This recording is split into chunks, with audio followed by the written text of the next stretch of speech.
Hello friends, welcome back. आज हम शुरू करने जा रहे हैं क्लास 10 का चैप्टर द सर्कुलेटरी सिस्टम।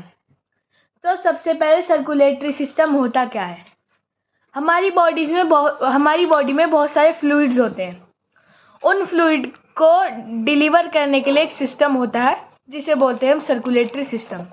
तो सर्कुलेटरी सिस्टम के 3 मेन पार्ट होते हैं। पहला पार्ट है हार्ट, फिर ब्लड वेसल और तीसरा पार्ट है ब्लड। तो जो ब्लड होता है जब ऑक्सीजनेटेड होता है, जब उसके अंदर ऑक्सीजन होता है तो वो ब्राइट रेड होता है। ऑक्सीजन की वजह से वो ब्राइट रेड हो जाता है। और जब वो डीऑक्सीजनेटेड होता है, जब टिश्यूज उसे यूज कर लेते हैं तो उसके अंदर कार्बन डाइऑक्साइड ज़्यादा हो जाती है, जिसकी वजह से वो डार्क रेड हो जाता है। तो इसलिए जो ऑक्सीजनेटेड ब्लड कैरी करती है ब्लड वेसल्स, उन्हें हम कहते हैं आर्टरीज। और आर्टरीज ब्राइट रेड होते हैं क्योंकि उनके अंदर होता है ऑक्सीजनेटेड ब्लड। और वेन्स डार्क रेड और ब्लूइश रंग में होती हैं क्योंकि उनके अंदर होता है deoxygenated blood. Prominent veins on the arms or hands, especially of old people, outwardly look bluish.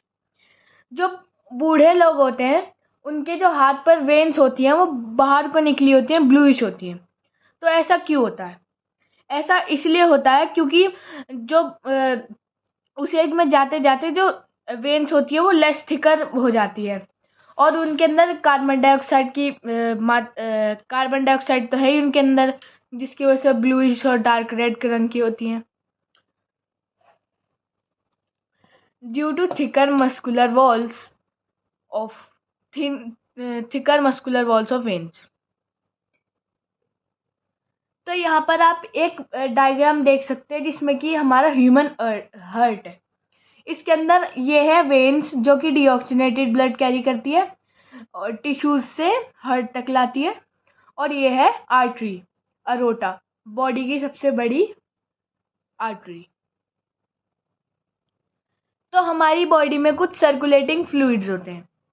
पहला है blood, contained in heart and blood vessels. ये हार्ट इसे पंप करता है ब्लड वेसल्स में। ये कभी भी स्टेशनरी नहीं होता। और ब्लड वेसल्स भी 3 तरह की होती हैं, आर्टरीज, वेन्स और कैपिलरीज। दूसरा है tissue fluid, within lymph occupy space between cells and organs. जो ये टिश्यू फ्लूइड होता है ये ऑर्गन्स और सेल्स के बीच में होता है। जो कुछ ऑर्गन्स के बीच में होता है ये उन्हें शॉक एब्जॉर्बर की तरह यूज करता है, एक शॉक एब्जॉर्बर की तरह एक्ट करता है। और तीसरा है lymph, with in lymph vessels and lymph organs. Lymph vessels में और लिम्फ ऑर्गन्स में होता है। 2 लिम्फ ऑर्गन्स होते हैं, पहला है स्प्लीन, दूसरा है tonsils. Now blood flows in vessels, close circulation. जब ब्लड वेसल्स में फ्लो करता है वो होता है क्लोज सर्कुलेशन, जो कि ह्यूमंस में होता है। Blood flows through open spaces. जब ब्लड ओपन स्पेसेस में फ्लो करता है, ओपन ब्लड सर्कुलेटरी सिस्टम, उसे अब ओपन ब्लड सर्कुलेटरी सिस्टम कहते हैं। और वो होता है इंसेक्ट्स में। अब हम बात करने जा रहे हैं नॉन सर्कुलेटिंग फ्लूइड्स। हमारी बॉडी में कुछ ऐसे फ्लूइड्स भी होते हैं जो सर्कुलेट नहीं करते हैं। तो उनमें से सबसे पहला है synovial cavities of joint. Synovial cavities होती है, जॉइंट्स के बीच में फ्लूइड्स होते हैं, वो नॉन सर्कुलेटिंग फ्लूइड्स होते हैं। और विट्रस ह्यूमर ऑफ आई, ये भी एक फ्लूइड होता है। ये सर्कुलेट नहीं करते हैं, डू नॉट सर्कुलेट। अब हम बात करेंगे ब्लड के बारे में। इसकी कुछ प्रॉपर्टीज, नेवर स्टेशनरी। ब्लड कभी भी रुकता नहीं है, वो कभी भी स्टेशनरी नहीं होता। अगर वो स्टेशनरी हो गया तो मतलब ह्यूमन बीइंग मर चुका है। ये एक थिक फ्लूइड होता है जो कि ब्राइट रेड तब होता है जब वो आर्टरी में होता है, ऑक्सीजनेटेड ब्लड। और डार्क रेड तब होता है जब वो वेन में होता है, मतलब डीऑक्सीजनेटेड ब्लड। हमारी एक एवरेज ह्यूमन बॉडी के अंदर 5.5 to 6 लीटर्स ब्लड होता है।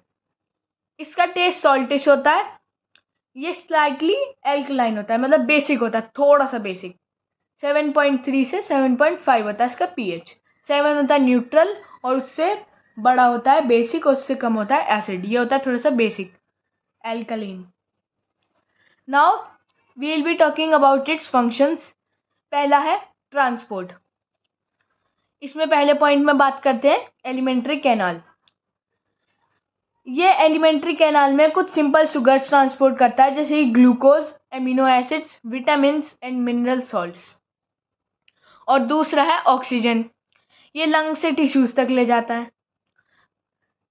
आरबीसीज में जो हीमोग्लोबिन होता है वो इसके साथ बॉन्ड करता है, जिसकी वजह से ऑक्सीजन ट्रैप हो जाती है और वो आसानी से नीडी टिश्यूज तक जा सकती है, जहाँ टिश्यूज को ज़रूरत होती है।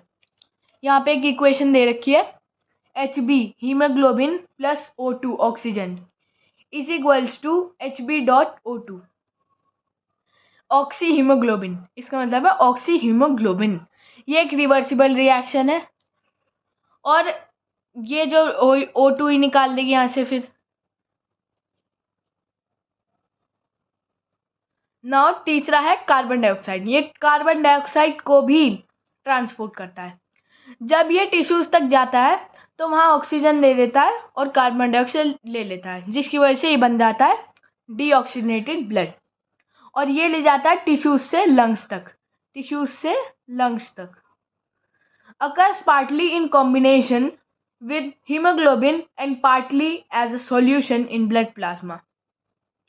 यहाँ पे भी एक इक्वेशन दे रखी है, HB plus CO2 is equals to HB.CO2।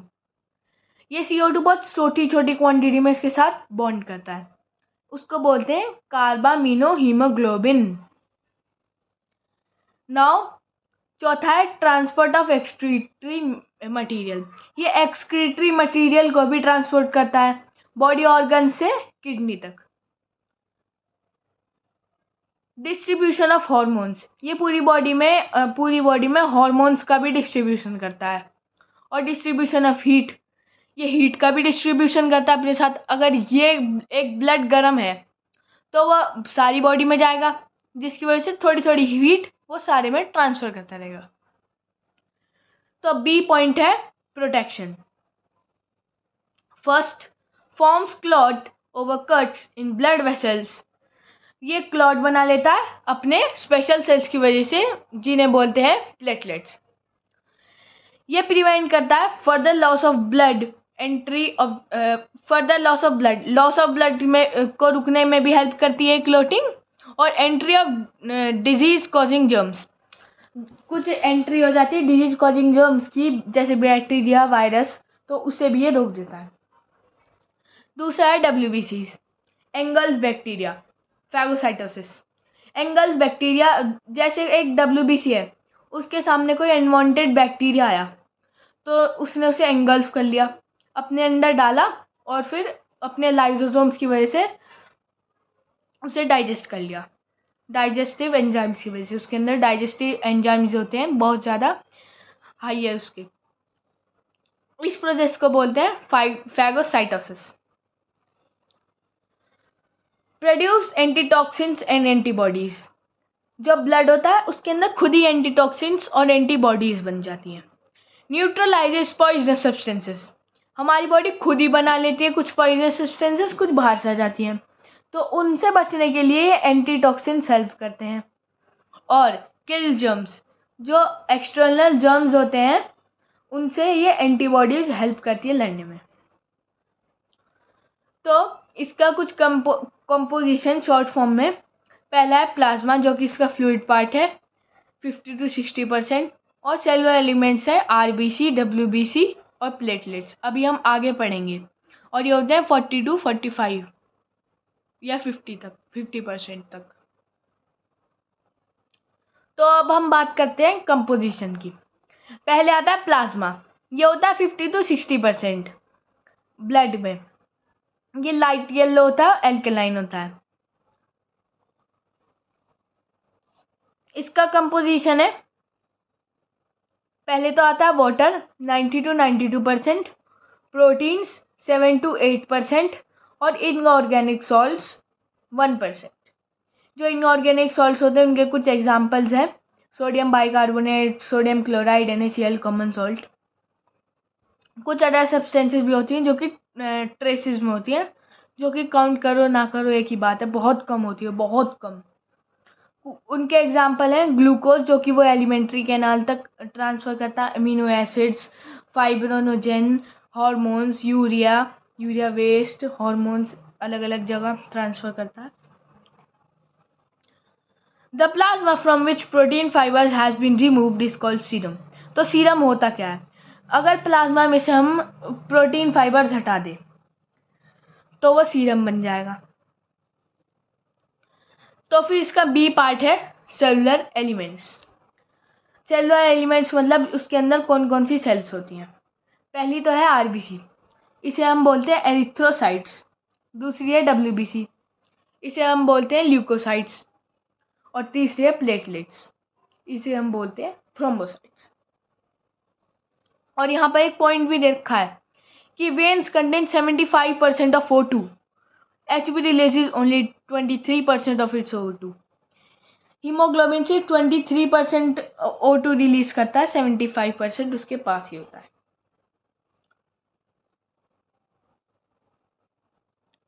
अब बात करते हैं RBC के बारे में। इसे हम बोलते हैं ऑक्सीजन कैरियर्स, क्योंकि ये ऑक्सीजन कैरी करते हैं।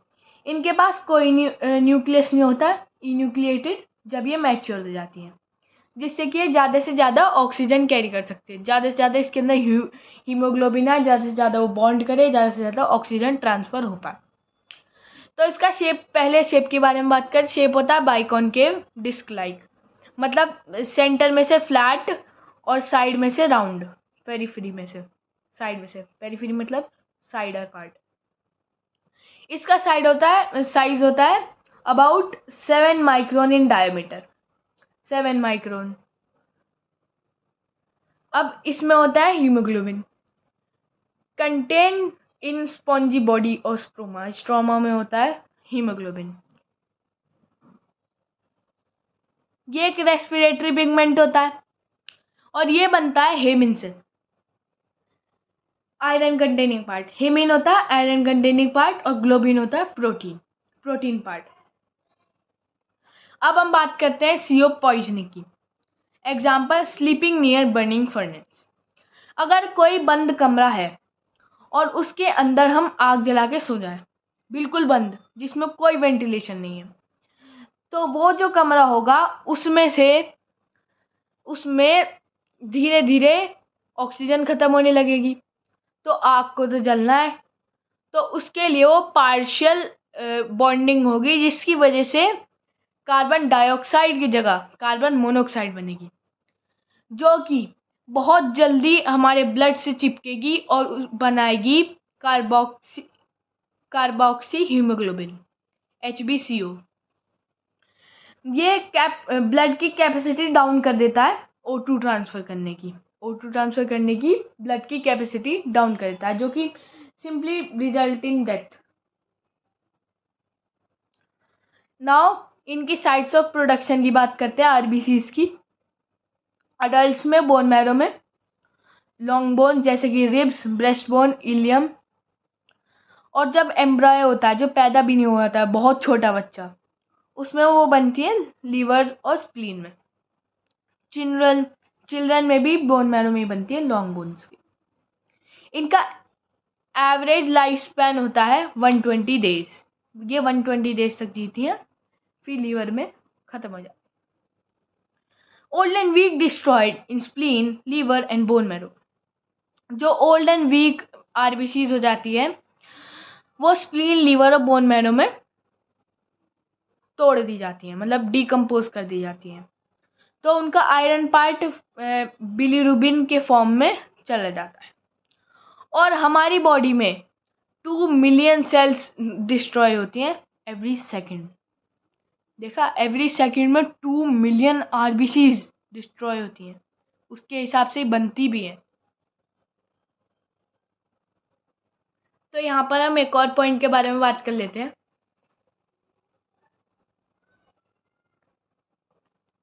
Mammalian RBCs are devoid of, मतलब मेमेलियन आरबीसीज में क्या नहीं होता है। पहला है न्यूक्लियस। मेमेलियन आरबीसीज में न्यूक्लियस नहीं होता है, जिसकी वजह से वो बाइकॉनकेव हो जाते हैं, बीच में से फ्लैट चपटे और साइड पेरिफेरी में से राउंड, जिसकी वजह से उनका सरफेस एरिया इंक्रीज हो जाता है वॉल्यूम रेशियो में, जिसकी वजह से वो ज़्यादा हीमोग्लोबिन कैरी कर सकेंगे और अल्टरनेटिवली ज़्यादा ऑक्सीजन भी ट्रांसफ़र होगी। इनमें माइटोकॉन्ड्रिया भी नहीं होता है। इसमें माइटोकॉन्ड्रिया क्यों नहीं होता है? क्योंकि अगर इनमें माइटोकॉन्ड्रिया होता तो आरबीसीज खुद ही उस ऑक्सीजन को यूज़ कर लेती अपने लिए एनर्जी बनाने के लिए, तो उनमें मैच्योर होने पे माइटोकॉन्ड्रिया भी हट जाता है। RBCs cannot use O2 for themselves. Full transport of glucose in blood plasma used by RBC. इनमें ER भी नहीं होती, एंडोप्लाज्मिक रेटिकुलम, क्योंकि उनसे इनकी फ्लेक्सिबिलिटी कम हो जाती है। अगर वो उन्हें हटा देंगे तो उनसे इनकी फ्लेक्सिबिलिटी बढ़ जाएगी।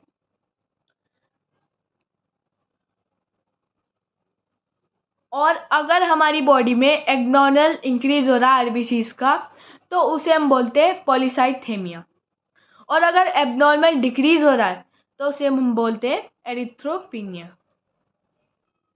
तो अब हम डिस्कस करते हैं डब्ल्यूबीसी के बारे में। इन्हें हम ल्यूकोसाइट्स भी कहते हैं और ये 4000 से 8000 पर मिलीमीटर क्यूब होती है हमारी बॉडी में, एवरेज नॉर्मल ह्यूमन में। और इनका शेप एम्यूबाइड होता है, मतलब रैंडम शेप, वो कुछ भी शेप में बन सकती है। और ये न्यूक्लिएटेड होते हैं, इनके पास न्यूक्लियस होता है और हीमोग्लोबिन नहीं होता, क्योंकि इनका काम ऑक्सीजन ट्रांसपोर्ट करना नहीं होता, पर इनके पास न्यूक्लियस ज़रूर होता है। Squeezing out the WBC through walls of capillaries into the tissue by pseudopodia is diaphydesis. जो WBCs होती हैं वो कैपिलरीज के वॉल से बाहर आ सकती हैं, स्क्वीज आउट कर सकती हैं अपने सूडोपोडिया की मदद से, क्योंकि इनका शेप एमोबॉइड होता है। तो इस प्रोसेस को बोलते हैं डायपेडिसिस। ये वाइट इसलिए होती हैं, white because they spend most of their time in tissue fluid और lymph and are very little time in blood. ये बहुत कम टाइम ब्लड में होती है, मतलब अपने लाइफ का ज़्यादातर समय ये लिम्फ में गुजारती हैं, टिश्यू फ्लूइड या लिम्फ में होती हैं, इसलिए ये वाइट होती हैं। नाउ ये बनती कहाँ है? Site of production produced in red bone marrow, lymph nodes. ये रेड बोन मैरो में बनती है और लिम्फ नोड्स में, और कभी कभी स्प्लीन और लीवर में भी बन जाती है। इनका लाइफ स्पैन होता है 2 to 3 वीक्स। इनका लाइफ स्पैन होता है 2 से 3 हफ्ते। और जो न्यूट्रोफिल्स होती है, इनका एक पार्ट न्यूट्रोफिल्स, वो सिर्फ कुछ ही घंटे जी पाती। ये भी आरबीसीज की तरह डिस्ट्रॉय होती हैं। ये भी 5 तरीके की होती हैं, ये आप देख सकते हैं यहाँ, ये 5 तरह की होती है। पहली है न्यूट्रोफिल जो कुछ घंटे जी पाती है, दूसरी है एस्ट्रोनोफिल, तीसरी है बेसोफिल, और चौथी है लिम्फोसाइट, और पांचवी है मोनोसाइट।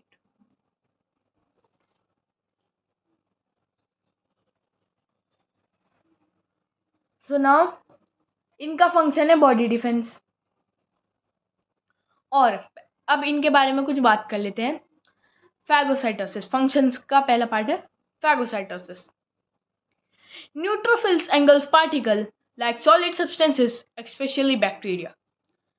फैगोसाइटोसिस वो प्रोसेस है जब न्यूट्रोफिल्स engulf कर लेते हैं बैक्टीरिया को, कुछ सॉलिड सब्सटेंसेस को या बैक्टीरिया को।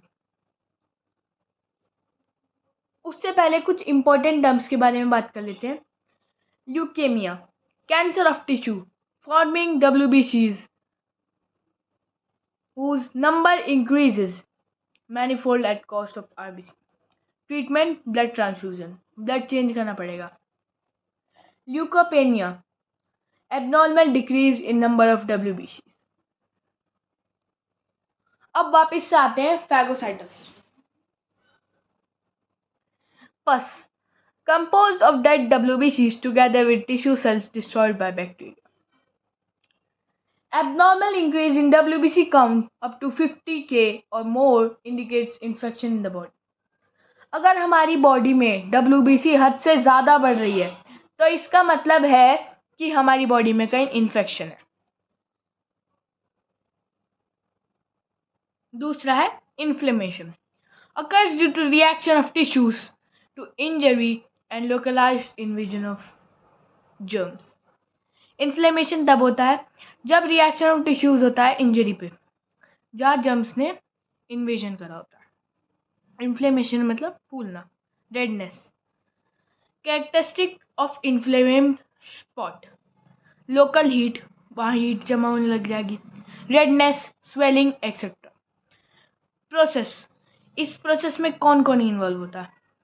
पहले है मोनोसाइट और न्यूट्रोफिल, जो कि डाइफेडेसिस करते हैं और फिर फैगोसाइटोसिस करते हैं। इनका तीसरा काम है formation of antibodies. Lymphocytes produce antibodies, जो इनका एक पार्ट है लिम्फोसाइट्स, वो एंटीबॉडीज प्रोड्यूस करते हैं। Antibodies circulate freely in the blood plasma, वो ब्लड प्लाज्मा में सर्कुलेट करती है फ्रीली, टॉक्सिन को न्यूट्रलाइज करती है, और ये न्यूट्रलाइज करती है टॉक्सिन्स को। सो आगे हम करेंगे दूसरे पार्ट में। Thanks for watching. Part 2 will be soon.